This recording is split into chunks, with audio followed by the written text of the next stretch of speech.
Pressure on the buddy teaching you your mining job. Conversations about mining. Welcome to Australian Mining for New Starters, and in today's video I just wanted to have a quick talk about what happens when people learn how to drive trucks and the buddy that sits behind you and teaches you how it all works. Because a lot of people don't realise how much pressure is on these people, and normally these people that are teaching you, they're not part of safety and training, because we're in the middle of a huge boom where the gold price is over $5,000 an ounce. Safety and training end up doing a lot of paperwork, they don't end up doing a lot of training, so they end up getting a buddy to teach you how to drive one of these trucks. And the problem is with these buddies is that normally they've just been shown themselves, so normally the person's only got 6 months experience or less, or if you're lucky they've got a little bit more, and it's their job to take you and show you how to do it all and go from there.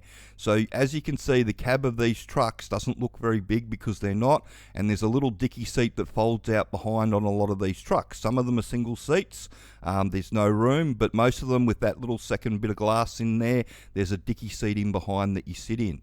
Now what's the problem with that is that it's very small and it's very uncomfortable. And the other problem that they have with the buddies is that there's a hell of a lot of pressure on them to get you up to speed in a short amount of time. And the reason for that is that normally the buddy, if they're another truck driver, they'll have their truck sitting somewhere parked up doing nothing while they're training you. So the pressure's on them to get you up to speed as quickly as possible. And it can be fairly confined space in here. There's not a lot of room behind it here. As you can see, the cab's not very big. Your dicky seat would just be back here somewhere, so it just folds out and you just got to sort of sit side saddle in there and go. It's one of the most uncomfortable places to sit, and yeah, it can be really taxing if you're having to do it often. So a lot of people don't like training people in these trucks because of that reason.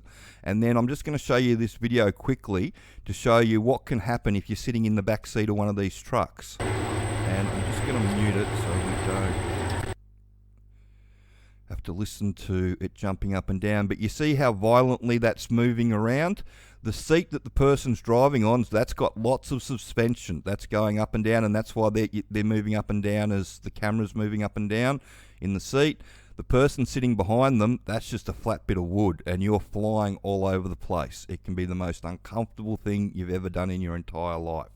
And this is one of the reasons why you've got to be really careful with the buddy system, because these people, they're not full-time trainers, they're truck drivers like you, and often they've just been trained themselves.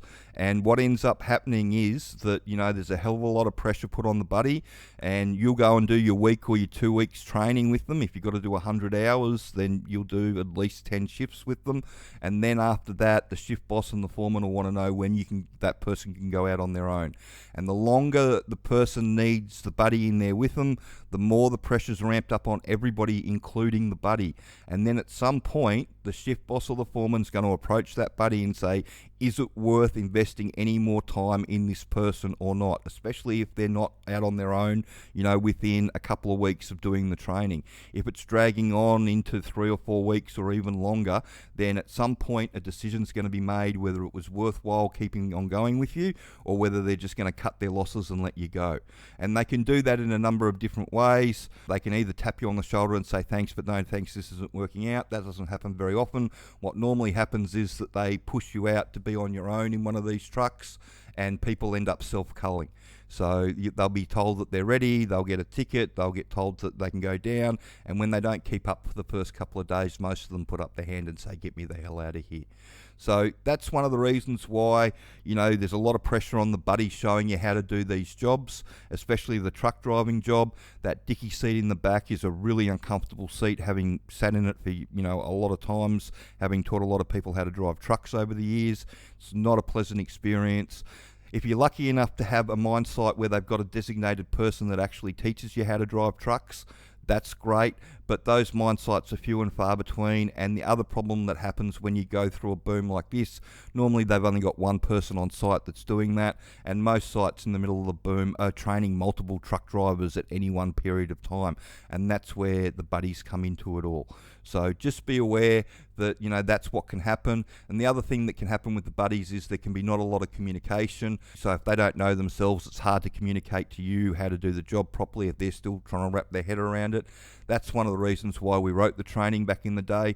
We just wanted to give all that information that the buddies should be showing you down the hole in the training. So the truck course has got all the information that the buddies should be showing you down the hole about what's going on with it all. So I hope you found that information helpful. And yeah, there's a hell of a lot of pressure put on the buddies that are training you, so you need to be aware of the whole situation. And yeah, the easiest way to make it through that is to educate yourself before you go and know exactly what you're getting yourself into. So if you could share this video around and like and subscribe to the channel, that would be wonderful. Thanks.